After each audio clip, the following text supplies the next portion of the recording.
Okay, we are starting on section 8, which is all about climate change and global warming. So we're not going to be following the chapter as strictly as we have in previous chapters for this section, because I do not like the way that the chapter is arranged, and some of the information is just way too heavy and really, in my opinion, semi-useless and too detailed. So we are going to be, you really, really, really have to take notes on my lectures. You will be graded on the lecture notes that you take. So this lecture will last maybe 4 days. So you'll need to be taking really good notes all 4 of those days and really paying attention and writing down the things that I am saying. And then you're going to hand those notes in and you'll get a grade for them. So don't lose your notes. Take good notes starting now. Okay, so first we need to talk about what the climate is. What is climate? So the climate is, or are the weather conditions that prevail in an area over a long, long period of time. So there are the weather conditions. So the type of weather, the type of the temperature, the weather conditions that prevail, meaning that are the most common, that occur most often, that prevail in an area, in a specific area, over a long period of time. So, if we think about some examples of that, in the Sahara Desert, where you all live, Sahara, what are the weather conditions that prevail in that area? Well, it's hot,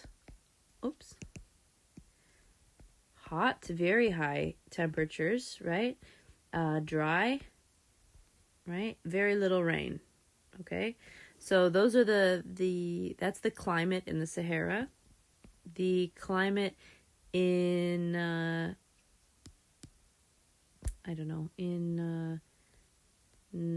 the Pacific Northwest in America, Pacific Northwest in the USA, like Washington State and Oregon. The Pacific Northwest in the USA, that in general, if we're talking about, we'll just say that it's mild, meaning it doesn't get too hot, it doesn't get too cold. It's kind of, we have winters, we have summer, but they're never super extreme. It's kind of rainy. And so we would say mild, rainy. Those are pretty good overall descriptors. So a climate is just the type of weather that occurs in an area for a long period of time. Sometimes the rainy season in the Sahara Desert is a really, really rainy, right? One year you'll have a ton of rain, like way more rain than usual. But that's not happening over a long period of time. Over a long period of time, the general trend is that it's dry.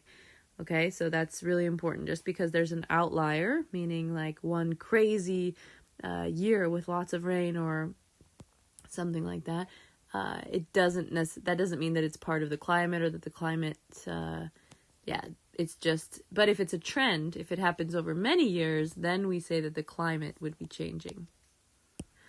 Okay, so overall, the Earth has an average, the Earth's climate, it has an average temperature. If we take the average temperature of the whole Earth, it's about 15 degrees Celsius. All right, so there are natural fluctuations that occur in the climate. There are natural fluctuations occur, meaning that maybe for 15 or 10 years, the temperatures are a little higher, and then for the next, they're a little lower or whatever, something like this. So there are fluctuations. The temperature does kind of oscillate. It can go up and down like this. But now scientists say that the temperatures are rising faster than they were before. So that's kind of out of the range of these natural fluctuations. So now, instead of going in this pattern, the temperatures are going higher than the normal fluctuations, and higher and higher and higher, all right? So we'll say scientists now tell us, or have found, that the Earth's temperatures are rising faster than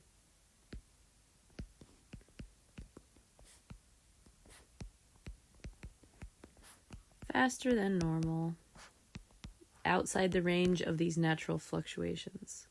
Faster than, not that. Faster than normal, outside the range of these natural fluctuations that I'm talking about. All right. So scientists have come up with many explanations for why this is happening, and one of the main reasons that this is happening is because of this increase in what's called the greenhouse effect. So the greenhouse effect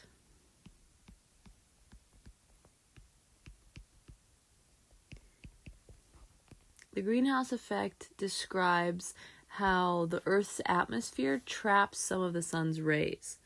So this describes how Earth's atmosphere, which I'm going to explain what atmosphere means if for those of you that don't know it. Atmosphere. The Earth's atmosphere traps some of the sun's rays. So the atmosphere is this collection of gases that surrounds the Earth. It's like a blanket, kind of, a collection of different chemicals, and it surrounds the Earth, and it holds in some of the rays of sunlight that hit the Earth. And this is a good thing. In general, this is a good thing because we need a certain temperature to stay warm, right? If we didn't have an atmosphere, the Earth would be too cold for us to live on. It would be too cold for life. So, and there's a whole bunch of other reasons that we need an atmosphere, but it would make the Earth, we would not be warm enough for us to live. So it's a good thing. This natural greenhouse effect is a good thing. Okay, so let's just take some notes on what I just said. Some of the solar energy radiating off the Earth and back towards space. Radiating off Earth and back towards space.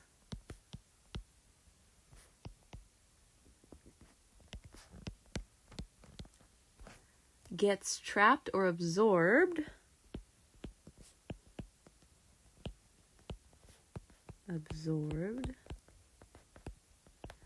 by the thick gases in the Earth's atmosphere.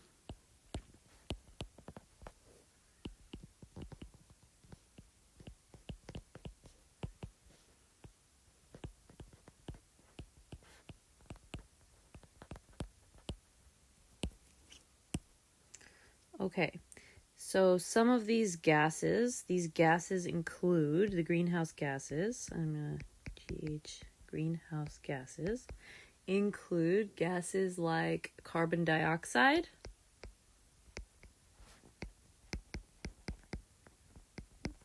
this gas called methane, another important gas called nitrous oxide.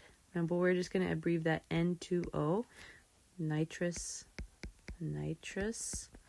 oxide, and ozone. There's actually a gas called ozone, which is O3, ozone. Plus others that that we don't need to know, but plus others that are the product of human activity. Okay, so there's this idea that these gases act like a blanket, and that these greenhouse gases are good, like a blanket is good. But too many greenhouse gases, just like too many blankets, are bad. Right? So a normal blanket, perfect, good. We stay just warm enough, but too big of a blanket and we start to get too hot. So that's what's happening to this greenhouse, this natural greenhouse effect. We have enhanced it. So it's called human enhanced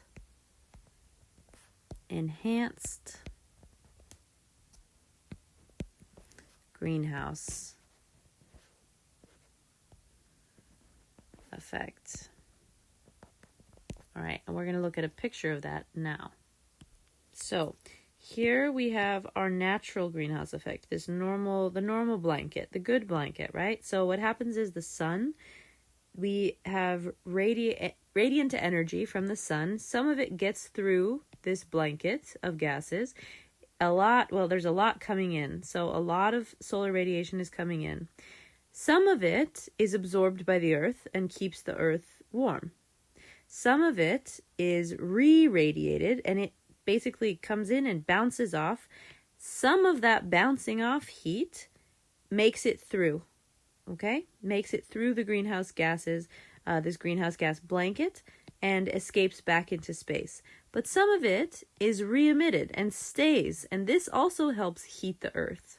Okay, so this one is the natural greenhouse effect. This is the good normal level of greenhouse gases, okay? But here on the right, we have the human enhanced greenhouse effect. So we have the same thing, the solar radiation coming in, re-radiated heat. But now, if you look at even just the size of the arrows are showing you, now more heat stays within the atmosphere and less heat is emitted. It goes out into space, okay? So less heat escapes from the atmosphere. So we're basically trapping more heat inside our atmosphere. So if we're trapping more heat, that means that the earth is going to heat up, right? It increases. The temperature is increasing. So this is called the human enhanced greenhouse effect. So it's very important that you understand that the greenhouse effect is a naturally occurring thing that we like and that's good, but human activity has enhanced this greenhouse effect, causing the Earth's temperature to rise. All right, so here's just a summary of what I was just saying. The human enhanced greenhouse effect is this increased greenhouse effect, and humans are adding more greenhouse gases into the atmosphere, causing more heat to be trapped, causing this enhanced greenhouse effect. Why is this bad? Why does it matter? Why do we care if the Earth is heating up? Hotter weather, or hotter average temperatures of Earth means more severe weather. More severe weather. So some examples of severe weather that are caused by hotter temperatures are drought, for example, like in what's happening in California. Water shortage in general is bad for humans who drink it, and it's bad for the food that we need, or the food that needs water to grow. And also no rain in the rainy season, or the rainy seasons in certain places causes severe dryness in mountains areas or in prairie areas, which can lead to more severe fires, right? So California, another, like I just said, a perfect example. They have drought, there's very little rainfall there, and they have some of the worst wildfires that we've seen in the last several years, right? So this is one example. So drought is bad for humans, obviously, because it's bad for, we're not necessarily drinking rainwater, right? But it's bad for our crops. And it can lead to more frequent and intense wildfires. We also have, in certain areas, so this is going to seem counterintuitive, but in certain areas that have higher humidity in general, we're going to have heavier rainfalls in those areas. So the droughts are going to occur not necessarily in areas like in more deserty areas that don't usually get that much rainfall in general, but now they're getting none. But the heavier rainfalls will occur in areas that get rainfall normally, but now the rainstorms are way more intense. So like in Florida, for example. And the reason for this, for heavier rainfalls, is that when it's super hot, when it's hotter, more water is evaporated. And when more water is evaporated, more water is condensed, and therefore more water falls as rain. And this can lead to flash floods or just flooding in general. So hotter temperatures lead to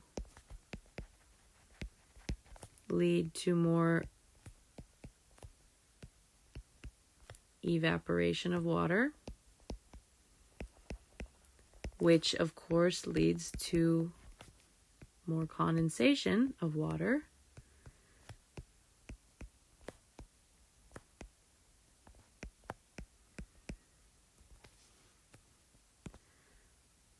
aka rain.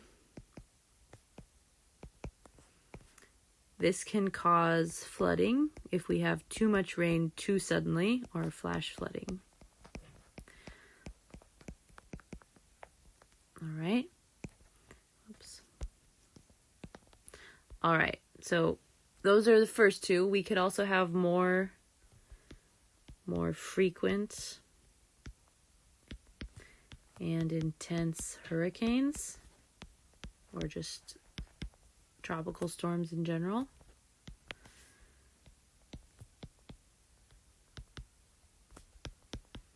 And we're already seeing that. We can also have, if the Earth is heating, we obviously are going to have ice caps melting, which leads to ocean levels rising, right?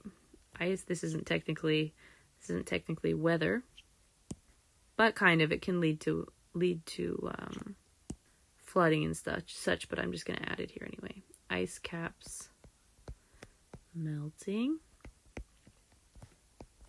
When we have the ice caps melting, actually, you know what? I am going to move it. This isn't weather.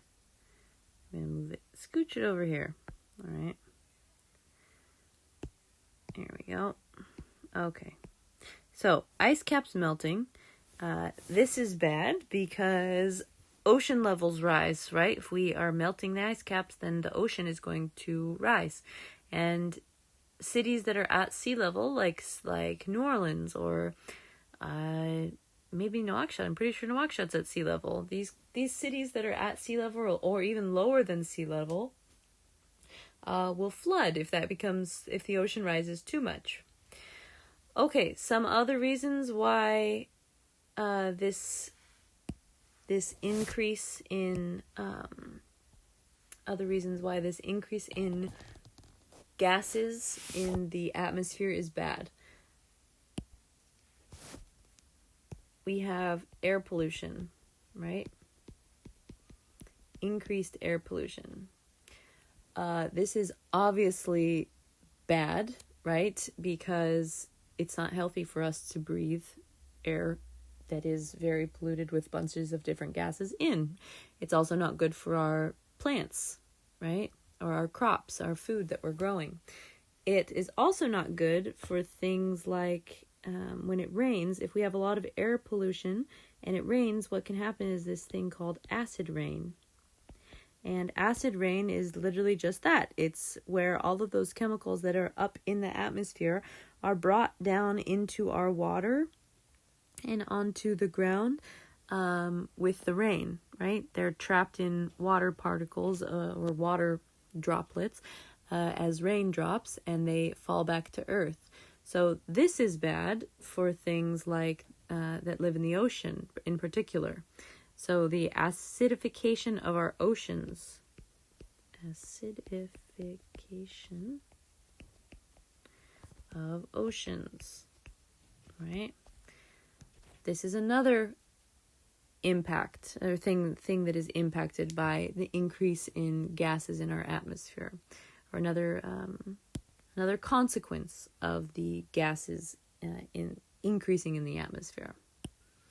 When we have these kinds of changes, like the acidification of the oceans or increased chemicals in our water, in our soil, etc., this can lead to this thing called mass extinction, which is where mass means big, and extinction is when a species goes extinct. This goes extinct. I'm sure you know what that is. I'm not going to go into what extinction is.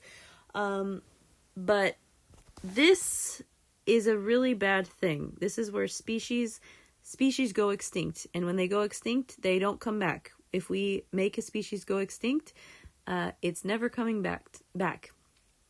So this is a negative thing, because we all live in this big ecosystem. An ecosystem is a big community of organisms that all interact with one another, right? So we have the ecosystem of the ocean, the ecosystem of the rainforest, and then we have the ecosystem of the overall Earth, okay?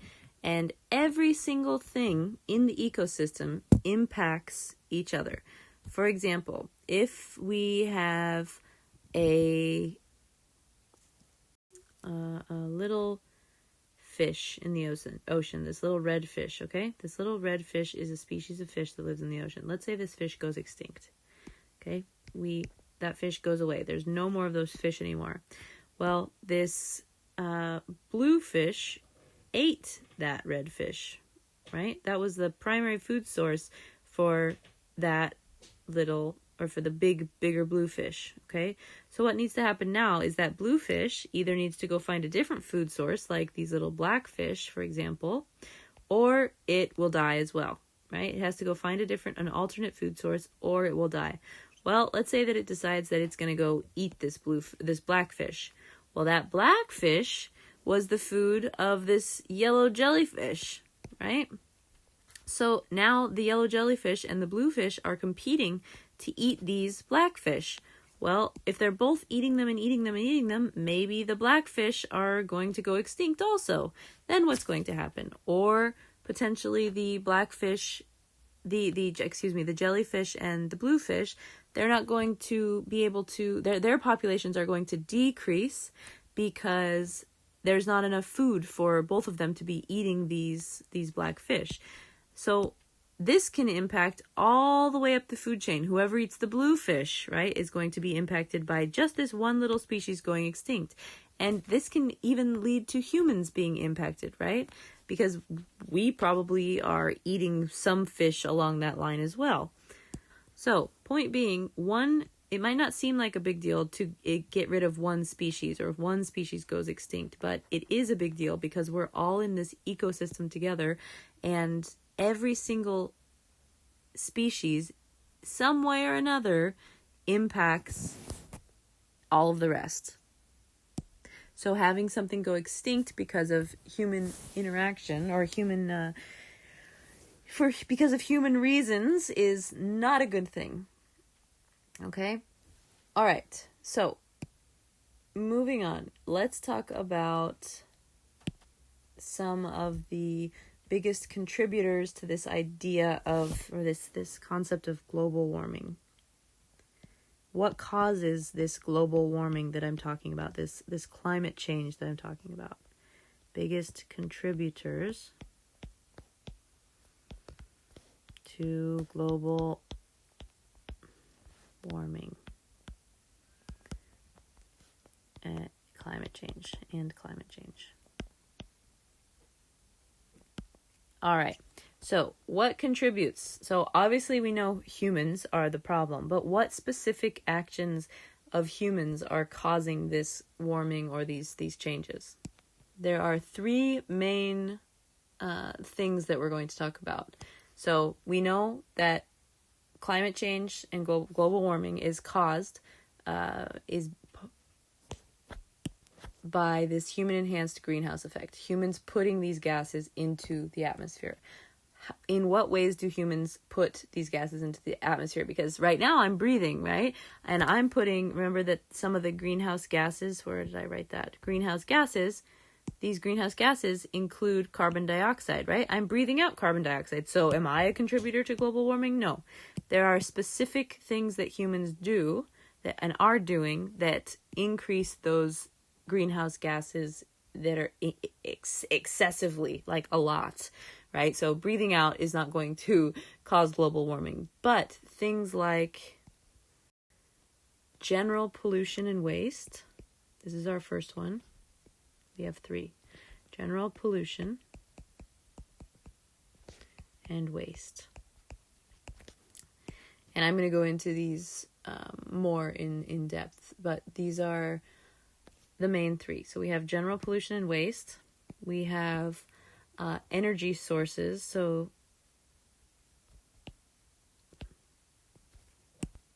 we have this thing called non-renewable energy sources, right? So we're going to see that these energy sources, specifically fossil fuels, are big contributors. The second, I mean, these aren't in order, but they're a big, huge contributor to global warming. And the third one, which everyone always hates, but before you freak out at me, I am not doing this from any kind of personal. I'm not vegan. I'm not vegetarian. I'm not doing it from that place. I'm giving you the science, what science says, and you probably won't like it, but that's what we're doing. So this would be animal agriculture. I'm going to give you the science behind how animal agriculture contributes to global warming. So before you freak out and start saying, "Oh, Miss Montgomery, blah, blah, blah," well, listen to what I have to say, listen to the science, and then you can make your decision. Like I said, I'm not a vegan.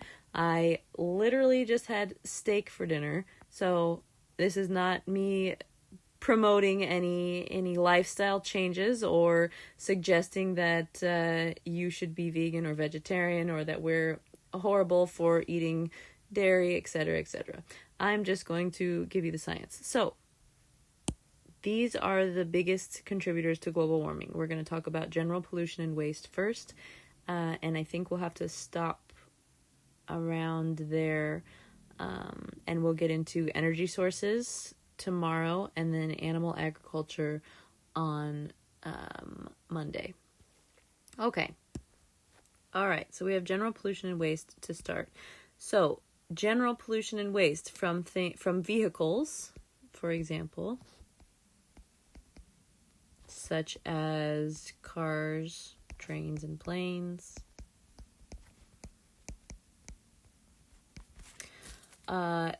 This contributes to global warming because all of these things release chemicals into the air, right?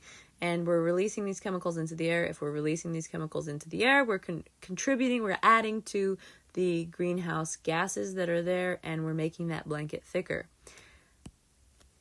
We also have general pollution and waste from production in factories.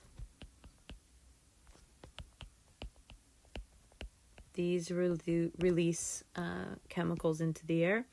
We also have general pollution and waste from the use of non-reusable and non-biodegradable materials.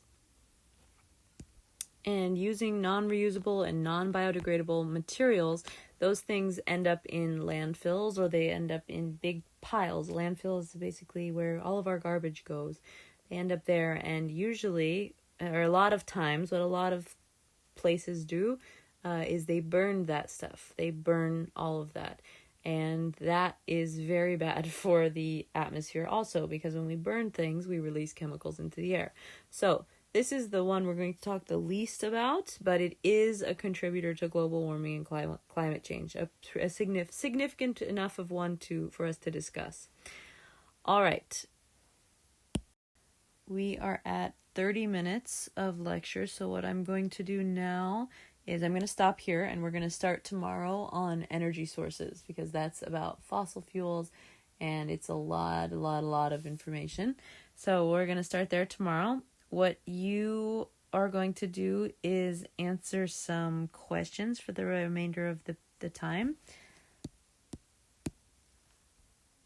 And if you're one of the people that did not do the reading from section 8.1, I know that it doesn't necessarily go exactly along with any of the things that I've talked about so far today, but tomorrow we're going to be talking about fossil fuels, and chapter 8.1 is very important. It's very important that you read that before coming to the lecture tomorrow. So if you didn't read it, please go read it.